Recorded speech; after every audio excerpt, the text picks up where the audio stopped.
Hey, so today we have Laura, who is the founder of Khushi Kantha. Am I Yeah. saying it right? Yeah, good. And she crowdfunded back in May 2021 and hit her goal. Laura, if you want to just introduce yourself and what your social enterprise is for everyone that doesn't know about it already. Sure, yeah. So thanks so much for spending the time to talk with me today. My name's Laura Rana and I'm the founder of Khushi Kantha, which translates as happy blanket in Bengali. And we're creating opportunities for mothers in Bangladesh to provide for their children with dignity and contributing to the circular economy by making baby blankets, which are sustainable and multi-purpose, and they involved upcycled fabric that's like waste fabric from the Bangladeshi garment sector. That is so cool. How did you even come up with this concept, or where did you start? What did you do before crowdfunding was even a thing in your mind? So my background's in the international development and humanitarian sector. I lived in Bangladesh on and off since about 2009. And I was actually pregnant with my twin daughters. I was working on the humanitarian response to the Rohingya refugee crisis out in Cox's Bazar in Bangladesh. And I guess I'd always had a sense of wanting to kind of use everything I've learned from my experience to create my own initiative that was providing sort of sustainable income generating opportunities, which I thought a social enterprise model made sense as opposed to kind of donor funded projects, but I never quite had an idea. And then when my half British, half Bangladeshi twin daughters were born, we were gifted this beautiful collection of these traditional Kantha blankets, which just I found they were super useful in all sorts of ways, and they drew loads of compliments. In terms of like they were quite distinctive and quite different from lots of the blankets available in London. So I kind of put the two things together and ended up adapting the traditional approach a little bit so that it can meet global hygiene and safety standards. So traditionally the blankets are made from secondhand saris, but instead we're partnering with sustainably minded members of the Bangladeshi garment sector. So we're using fabric, like we're keeping with the idea of reclaim, repurpose, reuse fabric, but using fabric that's already been safety tested. So that we can meet the like UK and EU safety standards. So sell the blankets legally and safely for babies.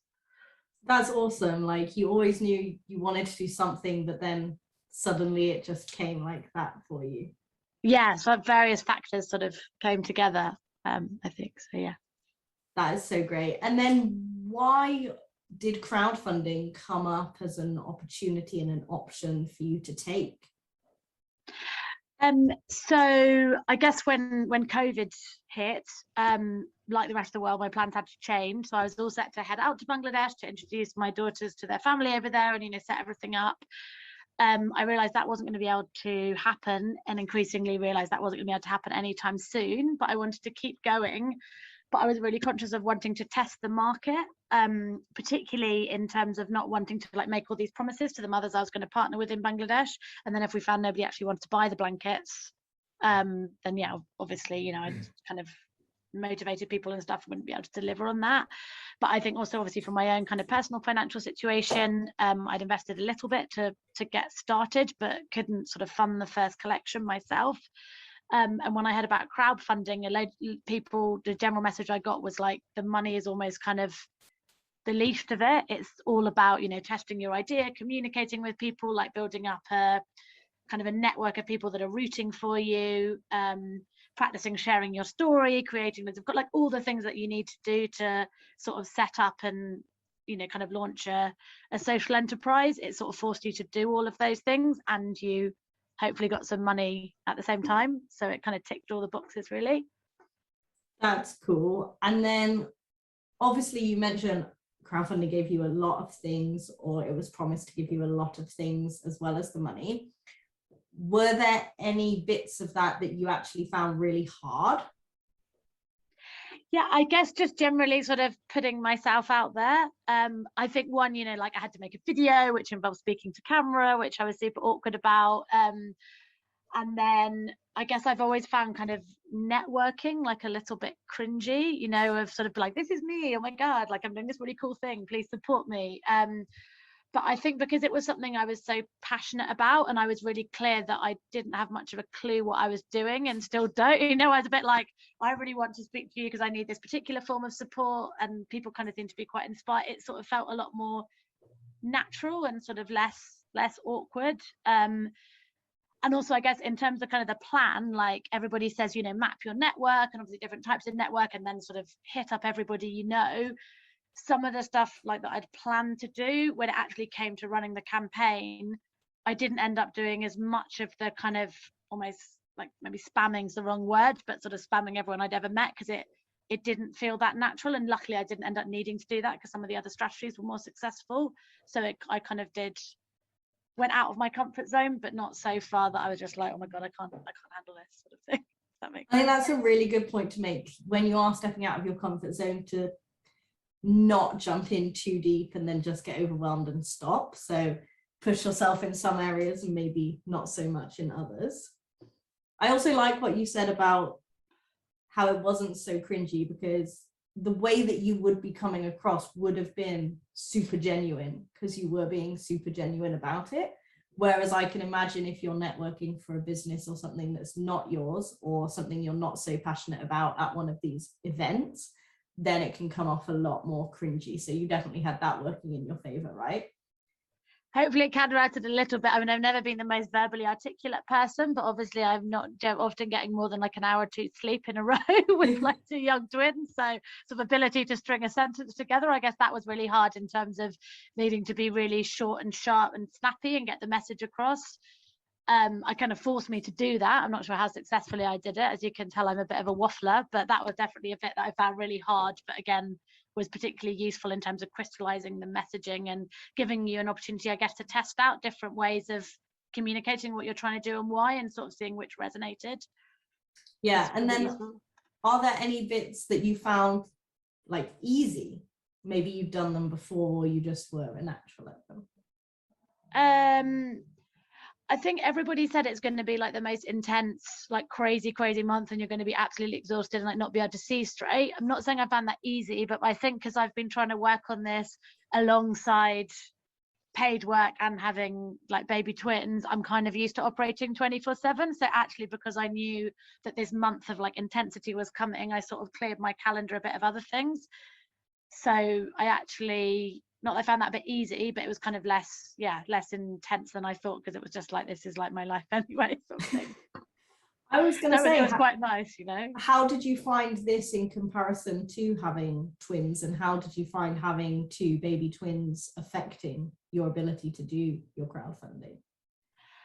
I guess I was just really conscious of, I mean, I think generally in terms of life, like when you're really, well, when you're busy generally, but like when you've got young children and stuff, I guess you're kind of trying to make the most of like every 10 minutes, when you can get them both to nap at the same time for 10 minutes, you're like, right, how many things can I achieve in that 10 minutes?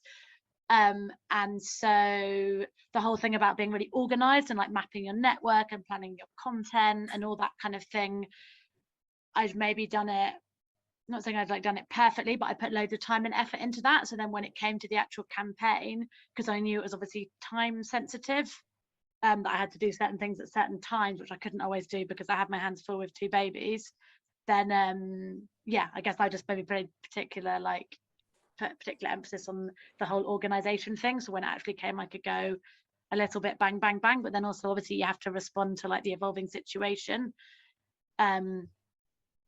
Yeah, in terms of things not going exactly how you hope, like in positive and negative ways. So sometimes you have to change the messages, or do things slightly differently. And do you remember any particular like key highlights from your campaign that you really loved, or felt like, wow, this has happened?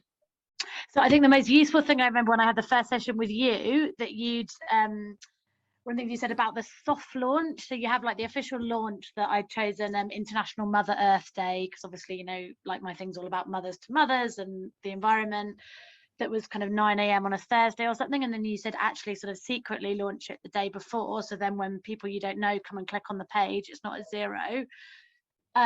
Which I just hadn't really, as soon as you said that, I was like, oh my God, yeah, that makes so much sense. Sometimes I think like the advice I've had all along is like the most the simplest advice that you're like, why didn't I think of that, is the most useful. And so yeah, I guess I lined up, you know, some friends and family and like hit up the mailing list, and I'd had some pre-orders that hadn't been paid for, so I did all that the night before. And I guess I can't remember exactly what percentage we got to, but I remember being like absolutely overwhelmed and, you know, kind of shaking. I'm like, oh my God, we got all this, oh my God, we're going to get it all in like 3 days. And then the crowdfunder page does that really unhelpful thing of saying, oh, well, then you're projected to get like 50 grand based on, you know, how much you've got in 24 hours. But yeah, I think also because a couple of people have said to me, oh, don't crowdfund yet, you don't have enough of a supporter base, you know, you're going to fall flat on your face and stuff. I suddenly was just a bit like, oh my God, we might actually be able to do this, you know, like after the first 24 hours. So that was a really nice feeling, I think. That is great. And, you know, the first few days are, in my opinion, like, you know, incredible when you start to see actually that all your hard work has paid off and people are putting money where their mouth is. And suddenly you get pledges from people that you've never heard of before. You don't know where they came from and all of those things. Did you experience that lull of the mid-campaign that everyone hates when suddenly things start to drop off? It starts not to be new and exciting anymore, and you know, all those dopamine hits start to slow down. Like, so definitely. And I remember also thinking as well, you know, when I was just like, I've got this many like thousands left. And I was trying to calculate in my head, I was like, well, everyone I know, and, you know, kind of, I don't really know where that money's going to come from. And then I was suddenly like, oh, actually those people were right. And they did say, you know, like, why did you do it this early? And but I think also I was so conscious of, I've been working so hard on this thing and I want to see if it is going to be a thing. And, you know, if like, obviously I need, like, if I fall flat on my face kind of publicly, that's sort of a good thing, because it means I need to give up on it or rethink the idea, especially again, having like 2 young babies, you know, from a financial point of view and stuff. I was just like, yeah, I need to basically see if it's going to work or not. So, but then it was really hard coming to terms with actually that might happen and I might fall flat on my face, and I'd put myself in that situation. But when it actually feels like it's going to happen, it's really awful. And then, yeah, you know, like a couple of orders. I think actually we had at least 1 pledge every day, which was really nice. But yeah, and then when you get people you've never heard of, you know, pledging quite a lot, or people that you do know that you didn't expect, didn't even think you knew, what didn't even know that they kind of were aware of what you were doing and stuff. That was really lovely as well. And then how do you think you managed to get over that hurdle, or what kind of advice do you think you could give to other people that are going to go through that gap to kind of not give up and to keep pushing? Well, I guess you have your strategy, and I had my like quite crap Excel, because I'm crap at Excel, but it had, you know, what to do in week 1, week 2, and the different types of content and the different groups, and, you know, so you kind of tried to like stagger it a little bit. So I think it was about kind of keeping going with that, but also trying to be a little bit flexible based on what seemed to be working and what seemed to not be working. I did send a bit of a panic email to my mailing list quite early, sort of saying, you know, this is the survival of Khushi Kantha. Like, if you believe in what we're doing, please pledge now, or else I'm going to have to give up on the whole thing. And I've been working really hard, like sob story sort of thing, that maybe kind of was like a little bit early. And someone, I think, wrote back and was, yeah, like, yeah, I don't know. But and then I think I only got like 1 pledge out of that, and I was just like, oh, I wish I hadn't done that. But yeah, that's the way I was feeling at the time. And yeah, I just was just like, I need to be doing things proactively, because I need to sort of do everything I think I can, like give it everything I've got, so that I don't regret that, you know, I worked like 99.9%. if I'd done this 1 extra thing, it's the different, because it's quite stark. I did the all or nothing one. So yeah. So you really needed to hit your 10 grand target, otherwise you would go home with 0. Yeah, and people said like do the flexible funding, and I was sort of like, well, actually there's a certain can't remember the term in economics, sorry, I'm particularly tired today, but, you know, there's like a certain amount of money that I was basically, if I don't get that amount, it's not really worth like the cost of production and everything. And also in terms of testing the market, it was like people aren't that interested. So yeah, if you're going to do it for testing the market as one of your main purposes, then an all or nothing one makes sense, because yeah, if you only get 20 supporters, you don't really want to continue the business in the way that you had it already. So you got 217 supporters, you smashed your target, 10,000, you got 10,810. How did you feel when you hit that £10,000 mark? I remember it was, I think it was, so it happened a little bit before the end of the campaign, which meant then actually the last day was almost a little bit, you know, like it wasn't this big thing because it had already happened, and that was the big thing. I think it just suddenly crept up, but it was almost maybe like overnight, you know. I woke up and then it yeah, it was obviously amazing, and I guess mainly just a feeling of like extreme gratitude to all the pledges, but also all the volunteers who'd helped, particularly with the crowdfunding video. You know, like I had friends who'd hired professional equipment, like because they worked in TV, and helped me shoot it. This amazing guy Roshan who'd helped me do all the social media content, and like just so many people who'd helped in so many in terms of like making sample blankets in London and stuff. It was really felt like a kind of a community coming together to try and make something happen. Yeah, and a slight thing of people who told me like, oh, you shouldn't do it until, you know, you've like that much further down the line. I was like, oh well, not like I was right and you were wrong, but I was just like, I'm really glad I didn't listen to you and just went for it. Yeah, that's great. And so it's been a good few months now since the campaign has ended. What has life been like post-campaign? So the campaign was to fund the creation of the first collection of 200 blankets. And we ended up making them and shipping them in 3 batches, and we actually just shipped the final batch yesterday of the 200-ish blankets. So we tried to raise 10,000, which is the equivalent of basically 200 blankets at £50 each. We didn't end up getting exactly 200 orders because some people chose different rewards or just sort of donated. But the orders have kept coming in, which has been brilliant.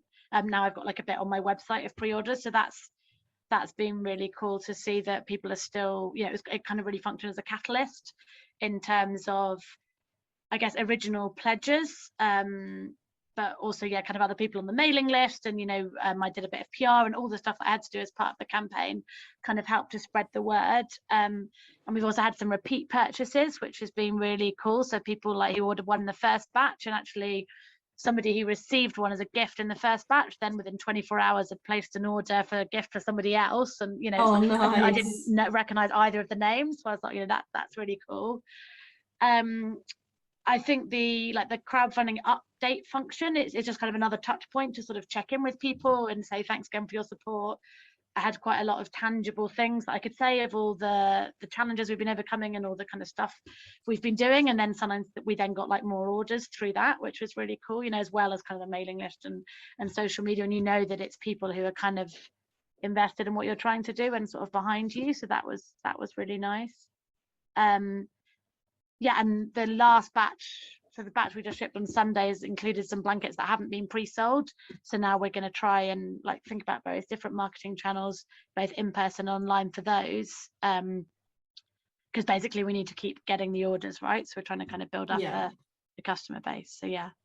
Well, that sounds great. And then having that last shipment come out of Bangladesh kind of signifies, you know, the end of reward delivery, that sort of thing, potentially the end of like this small project in your wider business. What is next? Are you looking to create new projects in 2022, build on this one, crowdfund again, or how are you thinking of how 2022 is going to look? Well, actually, we've 2 of the rewards. So one of them is a like how to make your own happy blanket workshop. So we haven't quite delivered that. We've been filming it. I've had a lovely volunteer, Sajida, who's filmed it, and an organisation called Yodomo, who actually they're also a social enterprise, and we've been part of the same incubator, so they're going to host it on their platform. I've had another lovely professional editor who's been editing it, so we're just about finalising that. And then the other reward is a ticket to our launch party, which I haven't quite organised yet. And so we're going to do that kind of in the early part of 2022, hopefully. And one of my favourite local social enterprise cafes is going to host it. And actually their new head of events was one of the original volunteers. It was her and her mum who like made one of the blankets that we made as part of an initial sample in London. Nice. So that's quite nice. So yeah, I'm going to invite some people have purchased tickets through the crowdfunding campaign, but also it's a chance to like thank all the volunteers. Obviously, I would love for you to come if you're free. I'll be there. Date yet, but you know, like to thank everybody who's helped us get to this point. And then, yeah, I guess keep making the blankets, but also sort of thinking about maybe different products and definitely, hopefully doesn't make sense. Thinking like, look at crowdfunding again in terms of if we're to test the creation of new products, because a lot of people are kind of saying as like throwaway comments, you know, oh, you should, have you thought about making this and this and this? But actually the safety testing process and everything is quite complicated and expensive. So I'd want to test the market in a similar kind of way before investing. Yeah. So yeah, and crowdfunding is obviously the perfect way to do that. So that makes sense. Again, on a weird pandemic level question, how does it feel to not even have had a launch party yet and have achieved so much? Yeah, I guess it kind of feels funny doing the launch party in terms of we're sort of up and running. I guess, well, one of the cheeky things I'm thinking as well with the launch party, if it was going to be some of our supporters there, I wanted to wait till we had some tangible blankets that we could hopefully sell through the party. So that's another reason that we've waited a little while for the launch party. But yeah, I guess it will just be a really nice way to reflect on where we've got to and to thank everybody, and yeah, and hopefully kind of show the supporters not like what we're planning to do, but what we've actually done, which is quite nice. That sounds great. And then in terms of the impact that you've had environmentally and socially and over in Bangladesh and everything, can you talk a bit more about that element? Yeah, so that's actually what I'm planning to do. So in the next week or so, as soon as we've got the last batch of blankets out to customers and done the product photography and like set up the e-commerce shop, then I'm going to start working on our first impact report. Because my professional background is actually in impact measurement, like that's what I do for a living. So I've almost been consciously trying not to spend time and energy on that, because that's the one bit that I know how to do, and I could just get so lost in focusing on that and not actually creating the impact. Yeah, so I'm going to start thinking about, you know, kind of number of hours of work we've generated so far. We've been I'm starting to collect data using something called so in Bhutan, they've got something called gross national happiness, which is basically looking at, you might be familiar with it, kind of looking at quality of life, not just about income, you know, like, oh, they weren't earning money, now they're earning money, but looking at it as kind of a multidimensional concept. And there's an academic paper I found that looks at taking the survey and applying it to social businesses, both kind of environmental side, but also sort of worker well-being and the kind of socio-economic impact. So I'm working with a couple of volunteers to adapt that to sort of measure our impacts, and then I've got another lovely volunteer who is helping with, we're trying to map out the carbon footprint, not just of our part of the production, but of the whole supply chain, you know, from kind of the cotton growing in the fields to all that kind of thing. Yeah, to kind of look at the environmental side. So I don't have any figures to report as yet, because I want to hopefully we're going to work away in the background. So I like that you have been like putting off the bit that you're gonna, you know, get deep into so that you can focus on all of the others. I think a lot of people would just go to that because it's their go-to, back in their comfort zone after their crazy few months of everything. But I like that you're like, no, okay, I'm going to do all of the other hard stuff first and then jump into it. Although having said that, I have actually found, so doing it for my you know, like my baby, it's actually really hard, you know. I've kind of used to like being it's easier, I guess, to come in as like an external consultant. So since like my daughters were born, I've gone freelance and suggest to other people what they do, but now it's my own thing. I've actually, having been like, oh well, I'll just save that bit because that's the easy bit, I know how to do that, I'm actually really struggling with creating a theory of change. And yeah, you just have to rename the business on all of your like documents that you look at for this and just pretend it's someone else's business. Yeah. So, yeah. Like Happy Blanket Co has done this, and you're like, I think I'm almost like, oh my god, there's so many things we could do, and it's just sort of yeah, one of my mentors actually through this incubator program in Cambridge, I remember when we had a session on kind of impact measurement and creating your theory of change, again, I was just like, oh, this is the bit I know how to do. I'm going to like show off a little bit, as opposed to be stumbling and totally clueless. And I presented this quite jazzy thing. And she said, Laura, like all the time and energy that you're going to be spending, you know, creating and reporting on these multi-dimensional indices is time you're not going to, and energy you're not going to be spending on selling blankets, and you're kind of creating your impact.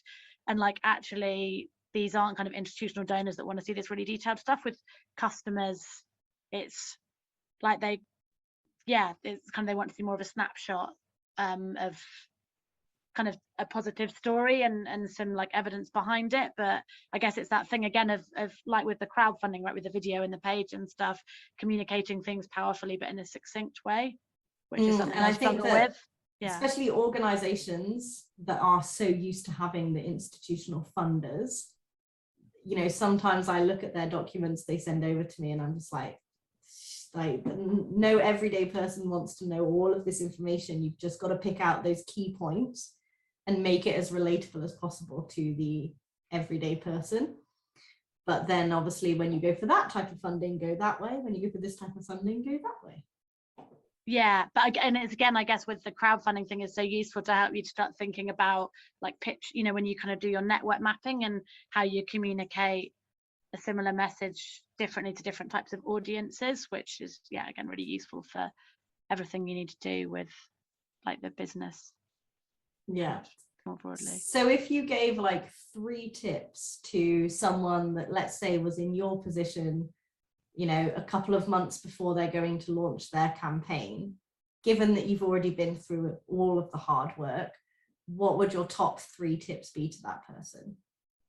So firstly, without possibly sounding really vague, like be as organized as possible in terms of planning your content, your network map and everything, but also flexible enough to, yeah, kind of be able to adapt, because things aren't going to go exactly like how you think they will. And so, yeah, you kind of need to rethink things and sort of have different options and stuff. Trying to think of useful things, like obviously get involved with you and come along to the sessions. That's but I think you know, it was obviously really useful to learn from you in terms of your experience, but also having that group of peers of different people who are kind of either at the same side or slightly before or slightly afterwards, and kind of sparking off each other and sharing what you're doing and getting feedback and stuff. That was really useful, both practically, but also in terms of feeling a bit part of the community. It can be kind of a lonely thing as well, right? So it's sort of like, I'm not the only crazy person who's trying to do this thing. There's other people who are really passionate about their mad ideas and trying to make them happen. So that was really positive and motivating. And then, yeah, I guess just go for it and do the stuff that puts you really out of your comfort zone. Like focus on those things first. Because yeah, it's kind of your one chance. You're like, yeah, you kind of give it everything you've got and see if it happens or if it doesn't. And yeah, you don't want to look back and regret and being like, oh, if I just done this thing that I felt really awkward about, then it might have worked. Yeah, and I think that your campaign really embodies that. You gave it your all. You were so tired, so stressed, but you never gave up. You continuously pushed your boundaries physically and emotionally and mentally on everything, and you hit your goal. You achieved it. You tested the market to everything that it's worth. I mean, I really like what you say about just go for it, because there will always be some naysayers, right? And there'll always be times when you'll look back and regret certain things. And yeah, you had 28 days to put everything in to see whether this would work. And you found out at the end, it will work. You put it all in, it will work. If you hadn't have done something and it didn't work, you would always be questioning yourself. Was it this? Was it the product? Was it that I chose to sleep 8 hours? You know, whatever it was. So congratulations on running a really great campaign. And obviously I hope that Khushi Kantha continues to be awesome and grow further. And I also hope you get more sleep as the years go by. But thanks for coming. Well, thank you so much. It was lovely to chat and catch up. And thanks again for all your support helping to make things happen. I really appreciate it. So. No worries. I'll link to your website and your social media handles so that everyone can go check out and obviously buy a blanket. And I'm sure that any of the events and markets that you'll be at, you'll put their links and everything on your social media so people can come and say hi too. Yes, yeah. Again, that's definitely going out of my comfort zone. Although I probably seem like super chatty, like too chatty. I'm really nervous about doing markets and kind of telling the story sort of in person. But I think it's the most useful thing. Again, it's that direct feedback, right? Of Yeah. Especially now the world's opening up again, being able to go out and do that sort of thing as well. I think that people they'll want to chat more. Well, we'll see. Or they won't. In which, again, it's kind of it's sort Either of, way. yeah. Cool. The girls are going to be with me, so they're either going to be like super cute and charming and enticing people, or an absolute screaming like double tantrum nightmare. At least that can be my excuse for why I didn't sell any blankets. I guess. Yeah, I mean, like double tantrum nightmare, and I'll just be wandering around. Laura is present somewhere here. Hiding under the table. So yeah. Cool. Well, I'll let you get back to your day. Thank you very much. Thank you. Bye. Bye.